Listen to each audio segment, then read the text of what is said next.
David Stern entered the NBA at the right time because there was a surplus of players entering the NBA in 1984 when he took over as the commissioner. And it's really interesting because that 84 draft featured Hakeem Olajuwon, Sam Bowie, Michael Jordan, Charles Barkley, who was drafted by the Dallas Mavericks, by the way. And it was a really strong draft that year. And the following year, David Stern implemented the lottery system, and there was controversy over the lottery, but we're going to get to that in a bit. But you wonder if Stern's a product of what occurred in '84, the players that arrived in that moment. You have to wonder, because once Jordan emerged, Larry Bird and Magic Johnson continued to play at a high level in their prime. The emergence of Michael Jordan, all those things, those three individuals, the ratings skyrocketed and increased every year. And David Stern was able to use that as leverage, making deals with TBS, CBS, the NBA on NBC, which was popular in the late 90s and the mid-90s. It was something that was part of your generation. If you were a 90s kid like myself, you remember the Utah Jazz facing the Chicago Bulls. Well, people in the 2000s era, they don't remember that, and it's a shame because that was epic. Watching the Bulls face the Utah Jazz with Karl Malone on NBC before the games went to ABC and ESPN for the NBA Finals, that was fun. They were good times. It's nothing against ABC or ESPN. When this aired on NBC, it was awesome. They had the music, the intro. Maybe you need to bring that back. I'm disappointed with the way it's been, and I'd like to see that music on ESPN, but NBC probably holds the rights to that music. I don't want to get involved in a complicated issue that's not really any of my business. So there were 4 teams brought into the NBA in 1991 or 93. So the Clippers moved to LA, the Kings relocated to Sacramento, then you added the Charlotte Hornets, the Miami Heat, the Minnesota Timberwolves, and the Orlando Magic. Only one of those teams has blossomed into a championship contender, and that team is the Miami Heat. They won it in 2006. They've made 3 consecutive NBA Finals appearances since the signing of LeBron James, and the Miami Heat are the only team that's translated to a championship. The Magic came close in 2009 when they faced the Lakers. Timberwolves got to the Western Conference Finals, but couldn't get by the Lakers, and the Charlotte Hornets had to relocate to New Orleans. They became the Charlotte Bobcats. They're going to rename the team the Hornets in 2014. And there was the Olympic Dream Team in 92. Everything that you wanted to happen took place, and this Dream Team featured Ewing, Olajuwon, David Robinson, Magic Johnson, Karl Malone, Charles Barkley, Scottie Pippen, Larry Bird, Michael Jordan, John Stockton, and some guy named number 10. I don't know who that is, but it was a pretty packed team. And I think Phil Jackson was the head coach. It's hard to tell in the photo, but I'm just going to guess based on assumptions. And the 94 finals between the Knicks and the Rockets, that went to a Game 7, and it was on the same night as the O.J. Simpson incident. That was in like a 30 for 30 movie, which was cool. But the media, Michael Jordan's emergence, Michael Jordan's endorsements, all of that fueled the NBA. They get $840 million, you get $1.6 billion, you negotiate. When Stern first started out in the NBA, he was a ruthless negotiator. That's something I'll give David Stern credit for.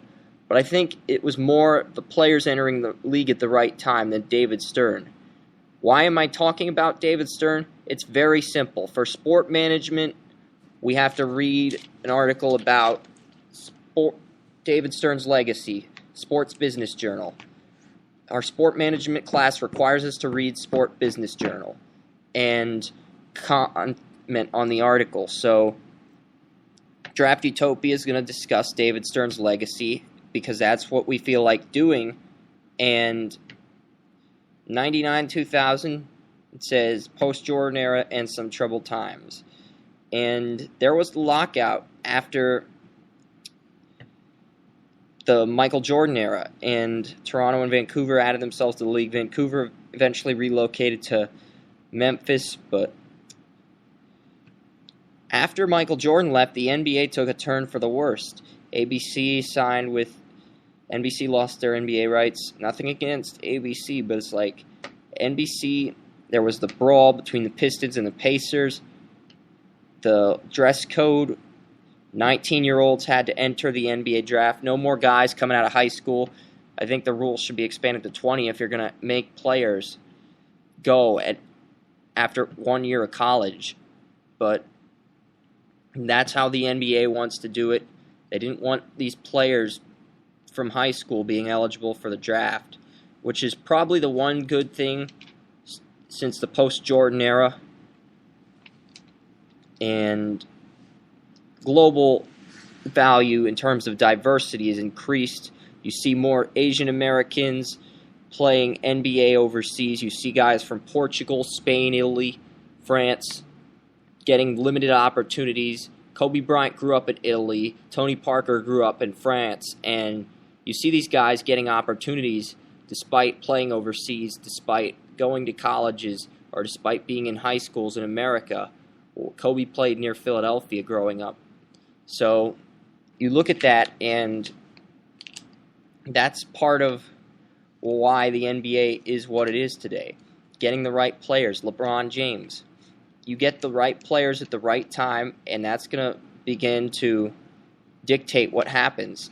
And I don't know why Stern's getting so much credit.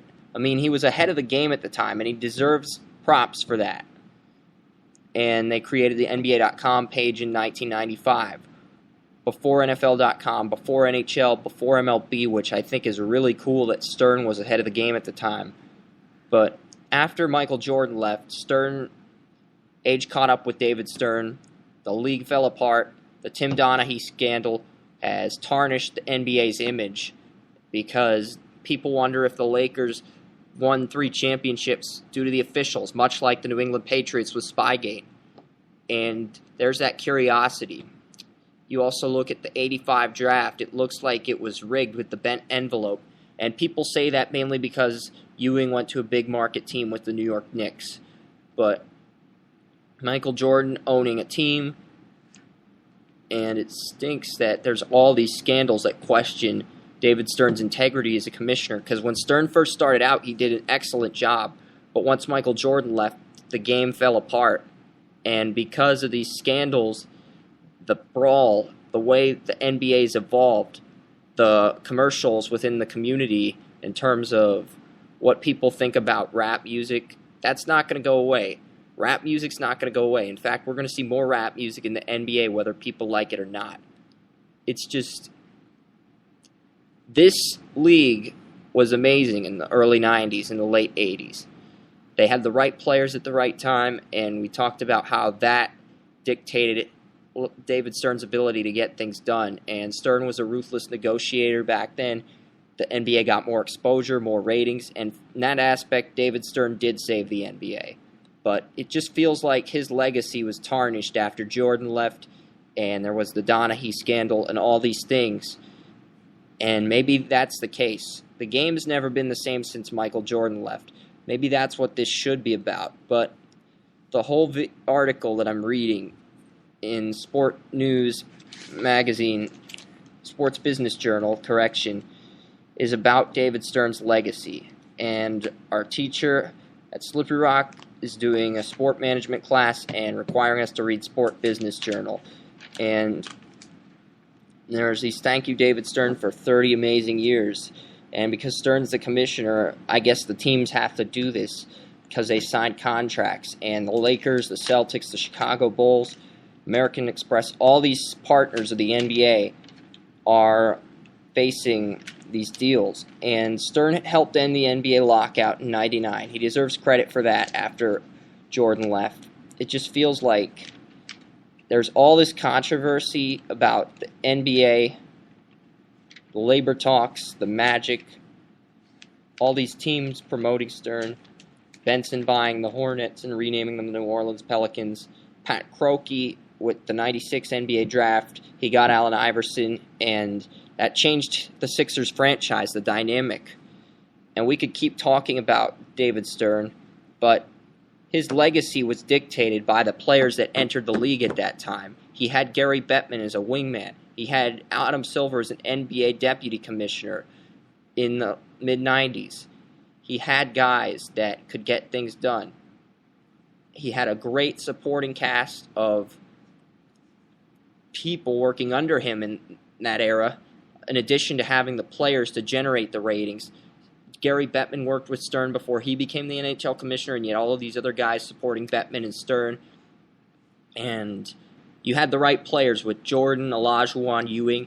All of that was working in your favor when you first became commissioner. And I think all of that combined is what helped the NBA transform as a league, transform as an image, transform in terms of negotiating and getting more exposure on better cable networks. All of that influenced how the game evolved. Not just David Stern's 30 years building the NBA. And I think this article puts way too much emphasis on David Stern and not enough on the league in general and how it's evolved, and that's why it's a terrible article. They're just giving David Stern props because he's about to retire. And they're looking at numbers, sample size, statistics, numeric statistics, numbers never lie type statistics, and looking at how the game evolved. There's 30 teams, but the only team that made a significant impact in the NBA is the Miami Heat. The Mavericks were in the NBA in 84, 85. They just didn't have a good logo. And the attendance has doubled. I'll give the Stern that. And league revenue was at $165 million. Now it's at $5.5 billion. Stern deserves credit for that for negotiating. Now there are 92 international players instead of 10. And the total value of franchises has nearly tripled or quadrupled, $400 million to $12 billion, and $20 million with Turner before Stern's arrival, $7.4 billion total with ESPN, ABC, and Turner, and they don't have the television deals for NBC involved, which Stern also deserves credit for. So one isn't done. That's something Stern deserves credit for. But this article puts too much emphasis on what Stern did right and not what Stern did wrong. And he had excellent people working under him, Bettman, and like we said, plus he had the right players in the league at the right time. And that dictated the success of the NBA.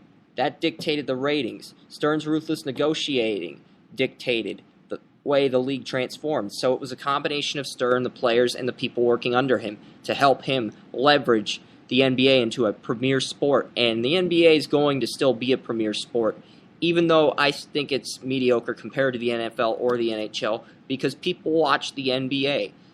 Because the NBA is on TV, it's on regular TV. The NHL is not on regular TV like ESPN. It's on NBC Sports or NHL Network. And some people don't get those cable networks. Some people do, but most people with regular TV don't get those, so they just feel forced to watch the NBA when there's nothing on during NFL season. And I think that dictates somewhat into the ratings and the revenue. And then there's other diehard NBA fans that want... Stern also created the WNBA. We almost forgot that, so we're sorry for forgetting that. That's another cool thing he created in the 90s. That was like 95 when he created that. So you look at all those things, you look at everything that happened. I just think it was a matter of him entering the league at the right time. And I don't know who could have replaced the former commissioner with Larry O'Brien. I don't know who could have replaced him, but Stern worked his way up the ladder, and then when he took over in 84 and 85, thank you for 30 years of innovation, leadership, and excellence. New York Knicks, New York Liberty, WNBA team. and Pacers are thanking Stern even though they lost the lottery to the Knicks. I don't understand. The bent envelope. Why are you thanking David Stern over a bent envelope? If you haven't even won a championship yet, you got robbed by the Bulls, you got robbed by the Lakers, you got robbed by the Miami Heat, and the Pacers are thanking Stern. I don't understand it, but I'm being objective and subjective about this because I have mixed feelings towards this article. Stern did some good things when the league first started, but the league's also become a joke that's declined ever since the departure of Michael Jordan. And I think Michael Jordan entering the NBA the same year Stern became commissioner did volumes for the game. And when he left in 98, after that 15-year period, the league began to decline. And the Bulls are thanking Stern, giving themselves more value. And I read this, which of the following would you put on Mount Rushmore? David Stern finished ahead of Pete Rozelle and Paul Tagliabue. Rozelle came in at 73%, Stern 74%, Tagliabue 44%. I'm surprised. I think that number should be higher. And Bud Selig at 31%. Landis had 25%, even though there were segregation issues in the 20s before the arrival of Jackie Robinson. So I'm just surprised. And Don Garber of the MLS finished in last with 12%, Larry O'Brien 14%, Gary Bettman 17%. The Troll finishes behind Roger Goodell, who had 24%. And Landis and Uberoth, Bud Selig, all the commissioners of MLB, also known as Feeble Old Men by Cowpoke Radio, finish ahead of Roger Goodell because of his rule policies, and being passives worked in the favor of Bud Selig. But I'm surprised David Stern finished ahead of Pete Rozelle and Paul Tagliabue in terms of being a commissioner. I don't think he was as good as either one of those commissioners, but the NFL evolved. Stern did more for the league at the right time, and those guys were coming into managing a prominent sport, a sport that could attract viewers, that knew how to grow, and was a sport that fans liked.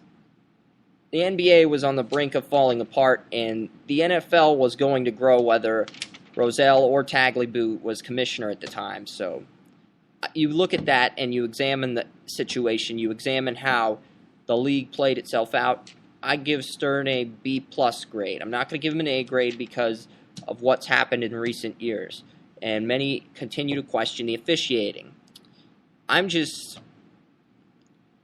think Michael Jordan helped him out along with Magic, along with these players. He had the right guys working under him, and then once Bettman left, once some of these other guys left, once Jordan left, everything fell apart. And even though Adam Silver's been an excellent deputy commissioner who will succeed David Stern and do more good for the game than I think Stern did after Jordan left, nothing against Stern. He was excellent during the late 80s and the 90s, but things fell apart after that. And Stern had Adam Silver as his wing and continued to do things for the league, but losing the Seattle Supersonics to Oklahoma City, I didn't like that. There were things that just gave me a bad taste, so I'm going to give this article a B+, and I wish it would have talked about how the leagues evolved rather than how Stern built the NBA. And it was the league. The league transformed at the right time. Michael Jordan came into the league in '84, and everything worked itself out because Stern had the right people around him, and he knew how to negotiate before the 90s, and that's what it came down to. He was excellent in the 80s, he was great in the 90s, and then he stunk in the 2000 and beyond. And I feel like this move should have been made 3 years ago with Adam Silver being commissioner, or 5 years ago, Stern retiring after 2008 when the scandal first broke with the officiating, but Stern still had like 5 years left on his deal, and everybody knew that he wasn't retiring anytime soon, so he gets 5 more years, and now Adam Silver's going to take over a league, and Silver's first order of business is to have less shady officiating in the NBA playoffs. That's what we want and what we're going to demand. No bias calls towards the Miami Heat if they play the Indiana Pacers in the Eastern Conference Finals. No bias calls in the Pacers' favor if they play an 8 seed that's legit, that's good, like the Washington Wizards or the Cleveland Cavaliers. Give us an intense series, give us good calls, and make sure it's fun for the fans and everybody at the game, and have these players carry themselves like leaders instead of Motor City Palace, Ron Artest things. But I like the way this shaped out, and you have to admit, David Stern transformed the league for the first 15 years, from 84 to 99. But Michael Jordan was also in the league at that time, which I continue to repeat because the Bulls changed the NBA game, and I just think that Stern was excellent in the 80s, and that helped the league grow. And then after that, things fell apart.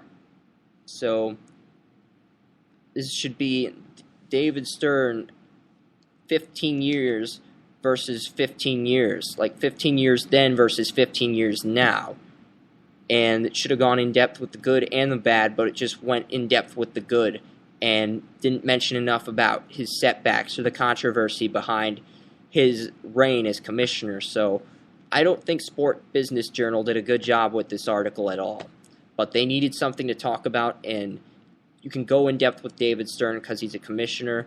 And we're probably going to see an article like this in a year from now when Bud Selig retires. And people will say good things happen in baseball with the Maguire-Sosa home run race. And we're going to hear all this other stuff. He implemented steroid testing. And it's like, no. Bud Selig didn't have the impact on the MLB that David Stern had on the NBA. Stern is better than Selig, okay? The gremlin is better than the baboon from The Lion King, known as Bud Selig. So that's settled. I'll give Stern that much credit. But his first 15 years dictated his legacy, and his last 15 years have been an absolute abomination. Check out more of our content up at draftutopia.com. My name is Chris Ransom. I'm in the noon sport management intro class at Slippery Rock, and I'm talking about David Stern's legacy. You can check out more of our bits at Draft Utopia. We're going to do a bit about Kevin Durant's 9 consecutive games with 30 points or more. We'll have an article about that either today or tomorrow. And if you want a job at Draft Utopia, or you just want to do something cool, or email some articles once a week, just hit me up, Chris at draftutopia.com. Thanks for listening, everybody. Goodbye.